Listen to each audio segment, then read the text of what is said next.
Ensaios sobre a mensagem do grau. Nota introdutória. Neste ensaio, todos os trechos em destaque foram extraídos da obra Na Luz da Verdade, a mensagem do grau de Abdrushim. Os trechos retirados da mensagem não têm a finalidade de ilustrar o texto, mas sim dá-se o contrário. Eles foram coletados e organizados de modo a evidenciar que o presente ensaio está em conformidade com os ensinamentos contidos na obra de Abdrushim. Sempre que a palavra dissertação é mencionada, o autor está se referindo à mensagem do grau. No final dos trechos destacados aparece o respectivo título da dissertação entre parênteses.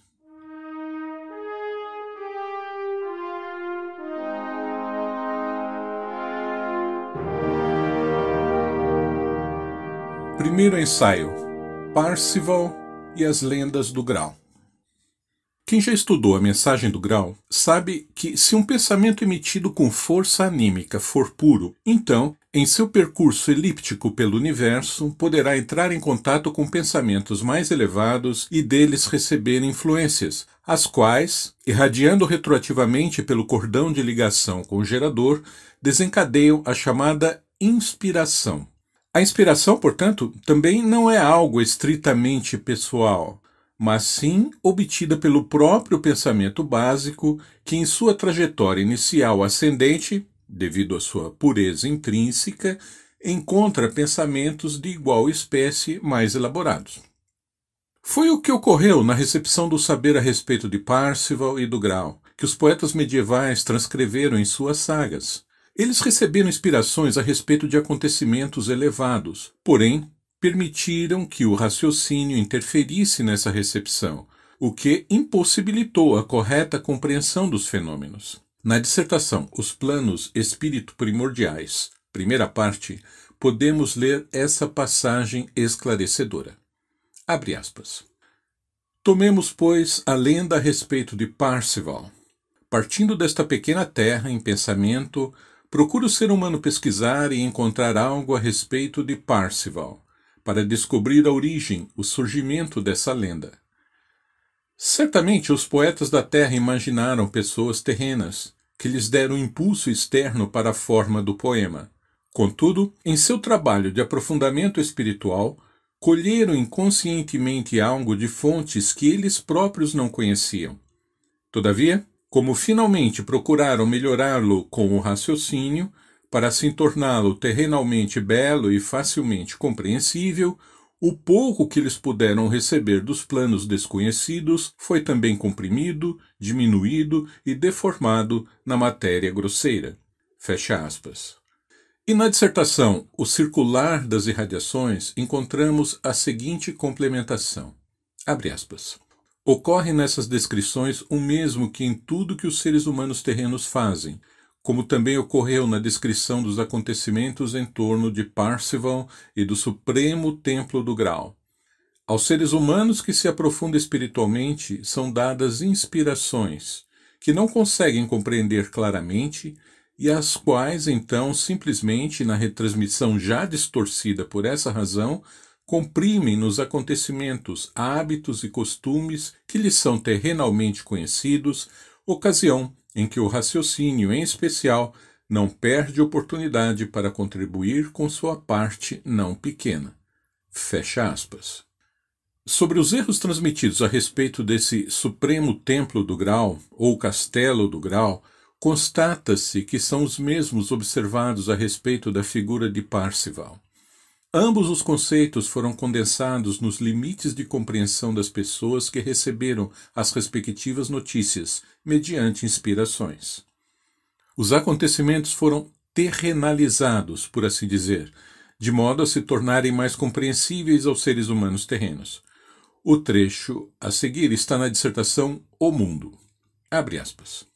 E como último, porém, como mais elevado dessa ilha azul, existe, inacessível para os não eleitos, o Supremo Templo do Grau, já mencionado tantas vezes nas poesias.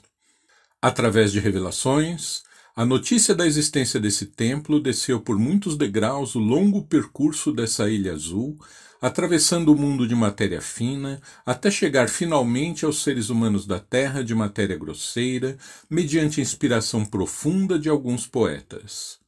De degrau em degrau, transmitida para baixo, a verdade acabou sofrendo involuntariamente várias desfigurações, de modo que a última transmissão pôde permanecer somente um reflexo, várias vezes turvado, que se tornou a causa de muitos erros. Fecha aspas. Na dissertação O Santo Grau, Abdruchin explica que uma adequada compreensão do grau não pode surgir de um esforço de pesquisa de baixo para cima, partindo da Terra em direção a planos mais elevados, mas sim apenas em sentido inverso, de cima para baixo. O trecho a seguir foi extraído dessa dissertação. Abre aspas. Tudo quanto se esforça de baixo para cima tem de se deter no limiar da matéria, mesmo que lhe haja sido outorgado o que de mais elevado possa obter. Na maioria dos casos, porém, mesmo com as mais favoráveis condições preliminares, mal pode ser feita metade desse caminho. Quão longo, no entanto, ainda fica o caminho para o verdadeiro reconhecimento do Santo Grau. Essa intuição da inacessibilidade se manifesta por fim nos pesquisadores. O resultado disso é que procuram conceber o grau como sendo uma designação puramente simbólica de um conceito, a fim de lhe dar assim aquela altitude cuja necessidade para tal designação intuem com acerto. Com isso, porém, na realidade vão para trás, não para frente. Para baixo, ao invés de para cima, desviam-se do caminho certo já contido em parte nas composições poéticas. As composições poéticas medievais sobre o grau trilharam em parte o caminho certo para a compreensão, porque foram elaboradas com base em inspirações mais elevadas, portanto, de cima para baixo. Porém, conforme dito, o reconhecimento real se tornou impossível devido à forte materialização do que foi recebido pelos poetas como inspiração. Na sequência dessa dissertação, O Santo Grau, lemos o seguinte esclarecimento a respeito dessas composições poéticas. Somente estas deixam pressentir a verdade, mas apenas pressentir, porque as elevadas inspirações e as imagens visionárias dos poetas foram demasiado materializadas na transmissão pela ativa participação do raciocínio. Deram à retransmissão daquilo que foi recebido espiritualmente uma imagem do ambiente terrenal contemporâneo, a fim de tornar o sentido de suas obras poéticas mais compreensível às criaturas humanas, o que apesar disso não conseguiram, porque eles próprios não puderam se aproximar do núcleo propriamente dito da verdade. Na continuação da mesma dissertação, Abdruchin informa como as lendas do grau deveriam ter sido interpretadas. Abre aspas. Deviam ser promessas provenientes de elevadíssimas alturas, cujas realizações as criaturas humanas têm de esperar. Tivessem sido interpretadas como tais, então certamente já há muito outro caminho teria sido encontrado, que poderia conduzir as pesquisas ainda um pouco mais adiante do que até agora. A história da vinda de Parzival deveria ser, portanto, uma importante profecia, uma promessa do alto a ser realizada numa bem determinada época futura. Que assim não tenha sido vista, deveu-se, pois, à terrenalização das narrativas pelos poetas das lendas e à suposição dos pesquisadores de que elas tratavam de algo meramente simbólico. A primeira das composições poéticas do que ficou conhecido como Ciclo do Grau, e uma das mais importantes, foi elaborada pelo francês Chrétien de Troyes no século XII com o título Perceval ou Le Conte du Graal, Parzival ou O Conto, Romance do Graal, escrita provavelmente entre 1181 e 1191. Perceval é a grafia francesa do nome Parzival. Várias outras narrativas surgiram no século seguinte, como Perlevals, também conhecida como A Elevada História do Santo Grau, composta por volta de 1220, e até bem mais para frente como Percivale, romance inglês surgido no século XIV, apenas para citar dois exemplos de uma extensa série. Pois bem, no romance de Troyes, Parzival é apresentado como um adolescente rude e bastante ingênuo, um jovem caçador que vive numa, abre aspas, erma floresta solitária, fecha aspas. Só o fato de o poeta retratar a figura de Parzival como um caçador já mostra quanto ele terrenalizou, sem perceber, a inspiração inicial que obteve em seu aprofundamento espiritual. O Perceval, do romance de Troyes, é criado por sua mãe fora dos domínios da civilização, isolado de tudo e de todos numa floresta. Ele mantém contato apenas com sua mãe e alguns lavradores. Por isso, quando finalmente começa a explorar o mundo e encontra representantes da cavalaria, ele não compreende nada da visão de cavaleiros e suas armaduras. Assim, a impressão que ele dá é realmente de possuir uma ingenuidade completa diante de tudo e de todos. O que aconteceu aqui é que Chrétien de Troyes assimilou algo do processo de preparação da vinda de Parzival à Terra como parte da missão do Filho do Homem prometido por Jesus. Os preparativos para a missão do Filho do Homem no juízo vinham já de milênios, mas a preparação especial para a sua encarnação na Terra vinha desde as alusões diretas feitas por Jesus sobre a necessidade de sua vinda. Na dissertação O Estranho, encontramos o seguinte relato, abre aspas. Com sério espanto, um jovem contemplava lá do Supremo Templo o ignominioso acontecimento, o futuro Filho do Homem. Já nesse tempo, ele estava entregue a seus preparativos que levaram milênios, pois deveria descer bem aparelhado para os baixios, onde, por vontade dos seres humanos, as trevas reinavam. Fecha aspas. As primeiras alusões de Cristo sobre a vinda do Filho do Homem estavam relacionadas estritamente ao juízo, e, para tanto, não teria sido imprescindível que ele encarnasse na Terra. Vindo, entre aspas, pelas nuvens, permanecendo acima da terra, poderia ter cumprido sua missão, conforme antevisto pelo profeta Daniel no século V a.C. Abre aspas. Eu continuava contemplando nas minhas visões noturnas, quando notei, vindo sobre as nuvens do céu, um como Filho do Homem. Fecha aspas. Daniel 7,13. A vinda propriamente do Filho do Homem à Terra, para anunciar aqui a verdade, foi registrada por João em seu Evangelho. Confira em João 16, de 12 a 15. Na época do profeta Daniel, portanto, somente estava previsto que o Filho do Homem viria pelas nuvens, isto é, que se aproximaria dos planos materiais a fim de neles fazer valer a vontade de seu Pai na época do juízo final, destruindo todas as trevas, sem a necessidade de uma encarnação para isso. Era esta a missão original dele, também captada pelos poetas das lendas medievais do Graal, em atendimento às súplicas dos seres que vivem e atuam em planos espirituais situados acima do paraíso, os primordialmente criados. Abre aspas. Para consolo dos primordialmente criados, desesperados por causa da crescente imperfeição da criação posterior, a qual se fazia sentir cada vez mais, clamava-se do divinal. Aguardai aquele que escolhi para vosso auxílio, assim como, razoavelmente nítido, transmite a lenda do Graal como tradição proveniente da criação primordial. Fecha aspas. Dissertação no reino dos demônios e dos fantasmas. A ingenuidade retratada por Chrétien de Troyes em seu romance a respeito de Parzival decorreu de um aspecto próprio e previsto da missão de Parzival, não reconhecido pelo poeta, que foi a colocação de uma venda de matéria fina em sua descida do ápice da criação. Abre aspas.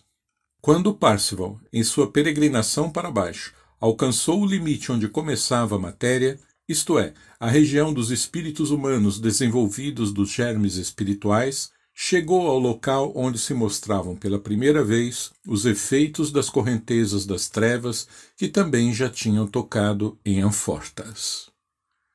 Ao entrar nesse plano, a colocação necessária de um invólucro da mesma espécie de matéria, se bem que aí ainda bem leve, foi para Parzival igual a uma venda, que apagou passageiramente todas as lembranças de tudo situado mais acima.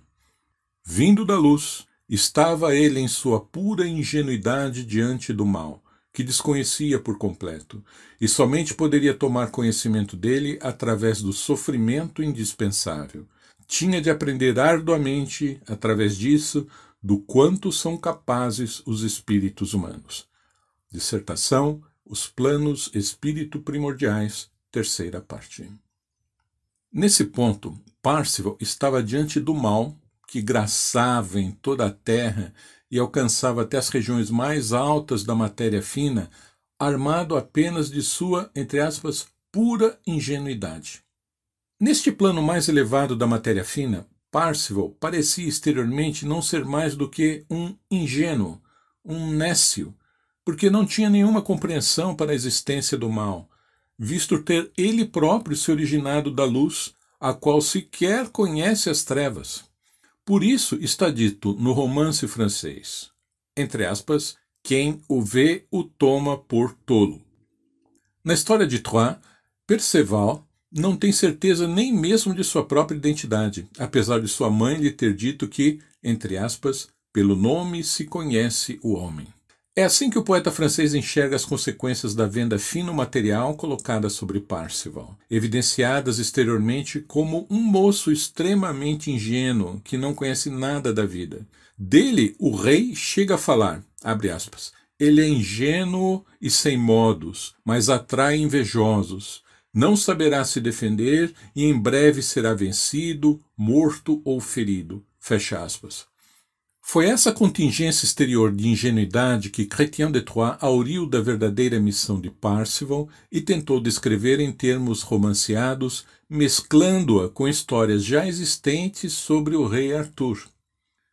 Na narrativa francesa, nós vemos que, aos poucos, Perceval vai interagindo melhor com as pessoas e com o ambiente, o que indica uma gradativa compreensão de como atuar naquele mundo a ele tão estranho e hostil. Ele acaba saindo vencedor em todas as contendas que se envolve, sendo chamado, então, de, entre aspas, soldado de única verdade. Por fim, o jovem cavaleiro consegue reverter uma situação catastrófica da, abre aspas, terra nua e desolada, com ruas desertas e casas em ruínas, fecha aspas, na qual, abre aspas novamente, a desventura bate-se sobre homens probos, fecha aspas, e onde, abre aspas, os maus, os covardes e os desonrados não caem, tão baixo que já estão, fecha aspas. Ele restabelece a paz, a saúde e a alegria para todos no reino. É tratado como Salvador e coroado como Rei do Grau. Antes de Perceval sair pelo mundo, sua mãe havia lhe dito que, abre aspas, ninguém pode fazer bem algo que não aprendeu, fecha aspas. Trata-se de um ensinamento válido em qualquer circunstância, inclusive para o enviado das alturas em sua descida para os confins das materialidades. Para que pudesse aprender realmente do quanto são capazes os seres humanos, como vivência imprescindível para posteriormente poder indicar à humanidade, por meio de sua palavra, o caminho de saída do labirinto dos erros por ela mesma construído, uma venda de matéria fina foi também colocada em Parzival, em tenra idade, quando já encarnado na Terra, permanecendo com essa venda durante seu duro tempo de aprendizado. Abre aspas, movimentos jubilosos nos elementos anunciaram o nascimento terreno. Anjos acompanharam-no, cheios de amor, na sua descida até esta terra.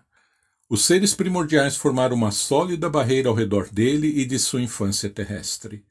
Sua infância terrestre pôde ser feliz. Como uma saudação de Deus Pai, via de noite o cometa cintilando sobre si, contemplando-o como uma coisa natural, como parte dos demais astros, até que lhe foi posta a venda nos olhos, a qual deveria manter durante sua amarga educação terrestre. Com a venda de matéria fina diante dos olhos, encontrava-se então em terreno hostil em frente às trevas, num campo de luta em que as trevas todas podiam fincar os pés mais firmemente do que ele. Por isso mesmo, estava na própria natureza da coisa que por toda parte onde ele procurasse empreender algo, sua ação não encontrasse eco, nem redundasse em êxito, mas apenas as trevas agindo sempre hostilmente contra ele. Fecha aspas. Dissertação, O Estranho. abre aspas, enviado de Deus, terá ele de passar pelas mais difíceis penúrias terrenas com uma venda diante dos olhos espirituais, externamente, como ser humano entre seres humanos. Fecha aspas. Dissertação O Santo Grau. Para os seres humanos mergulhados nas trevas, Parzival não lhes parecia ser nada além de um, entre aspas, tolo puro. Tanto no mundo da matéria fina como no da matéria grosseira, quando na realidade ele era o, entre aspas, portal puro, o único ponto de contato entre Deus e a obra da criação, o portal entre a irradiação imediata do Criador e tudo mais que se encontra fora dela. Sobre a verdadeira excelsitude da figura de Parzival, diz Abdrushim na dissertação Os Planos do Espírito Primordiais, terceira parte. Abre aspas. Assim podeis imaginá-lo, poderoso, senhoril, invencível, inatingível, força de Deus personificada, fulgor de Deus que tomou forma. Parzival, o Filho da Luz, no espiritual primordial, no ápice da criação, o portal puro que se abriu do divino para a criação, que conduz de Deus para o ser humano. O nome Parzival tem, entre outros sentidos, o seguinte significado: de Deus para o ser humano. Ele é, portanto, o portal ou a ponte de Deus para o ser humano. Ele não é o tolo puro, mas sim o portal puro da vida para a criação. Fecha aspas. E aqui o contraste disparatado entre a realidade e a figura de Parzival retratada nos poemas do ciclo do Grau. Abre aspas. Portanto, este é Parzival, o primeiro na criação. Traz em si um núcleo inenteal de Deus, acha-se ligado com Immanuel e assim também permanecerá por toda a eternidade, pois Immanuel atua através dele e assim rege as criações. Devido a isso, Parzival é o Rei dos Reis, o Filho da Luz, também chamado o Príncipe da Luz. Agora, colocai ao seu lado a figura apresentada pelos poemas.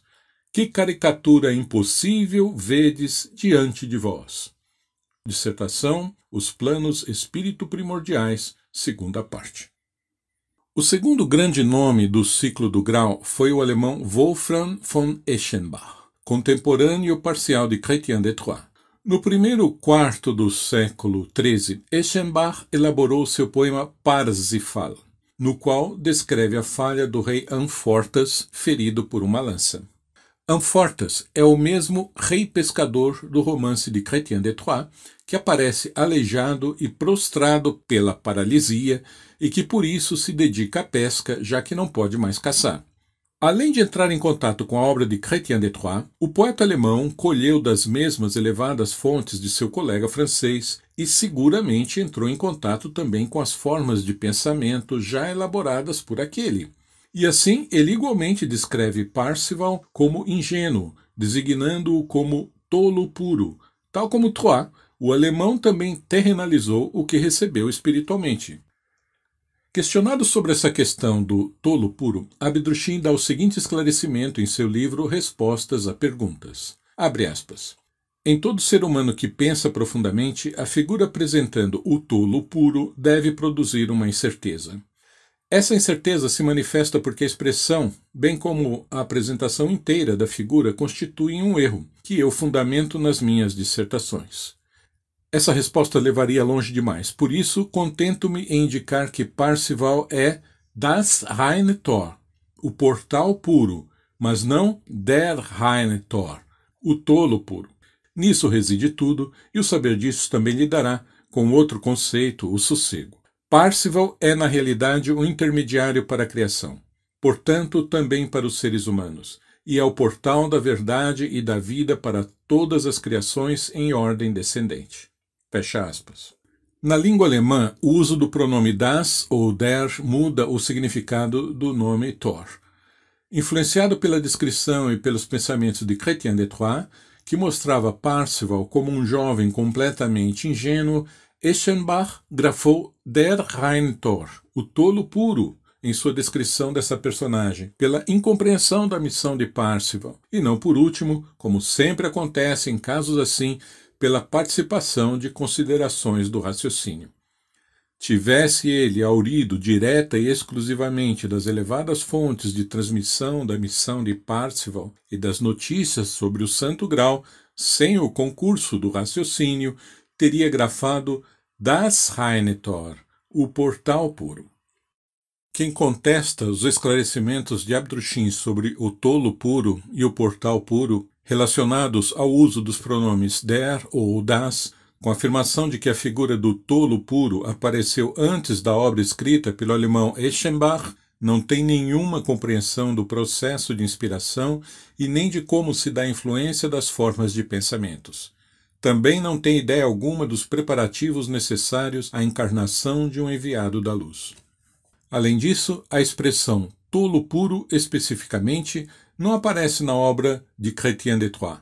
O que lá estão registradas são variações do qualificativo tolo, escritas, aliás, em francês arcaico medieval. As palavras originais na história de Chrétien de Troyes relativas a esse qualificativo são sos, folle, niche, bestiax, as quais, no francês moderno, são grafadas respectivamente como sot, tolo, nécio, obtuso, fou, bobo, matusquela, nissa, negligente e bestial, semelhante a animal selvagem.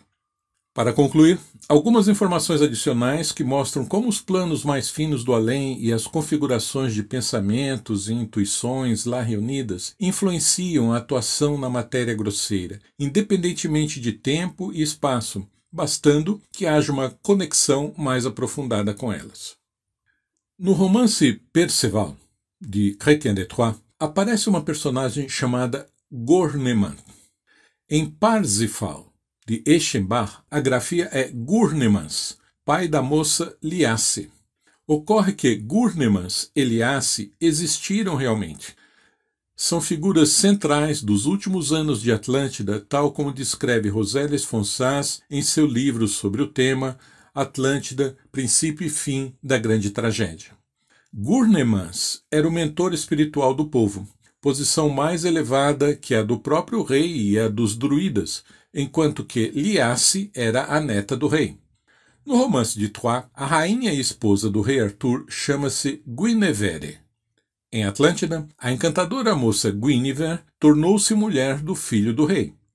Na história de Troyes, aparece um sábio chamado Merlin. Em Atlântida, Merlin é um sábio evidente que mora no norte do país, atuando em nome do mentor Gurnemans e conclamando o povo a deixar o continente antes da catástrofe anunciada. Na continuação da história de Chrétien de Troyes, levada a efeito após sua morte por alguns admiradores, aparece um malfeitor denominado Pertinax. Na história de Atlântida, trazida a lume por Roselles Fonsas, a personagem que leva infortúnio para todo o povo atlante chama-se Sipax, grande produtor de maus pensamentos. Essas interessantes coincidências indicam muito provavelmente ligações dos autores com um continente perdido que submergiu há cerca de 10.000 anos. Por fim, quando o alemão Eschenbach, em sua narrativa, apresenta a personagem Lohengrin como filho de Parzival, está, sem o saber, dizendo algo bem acertado, confirmando mais uma vez a citada frase de Abdrushim, abre aspas, contudo, em seu trabalho de aprofundamento espiritual, colheram inconscientemente algo de fontes que eles próprios não conheciam. Fecha aspas. Na mensagem do Grau, vemos que Lohengrin originou-se das irradiações de Parzival, o que fez com que o poeta, ao terrenalizar o acontecimento espiritual que auriu, o descrevesse como filho do protagonista.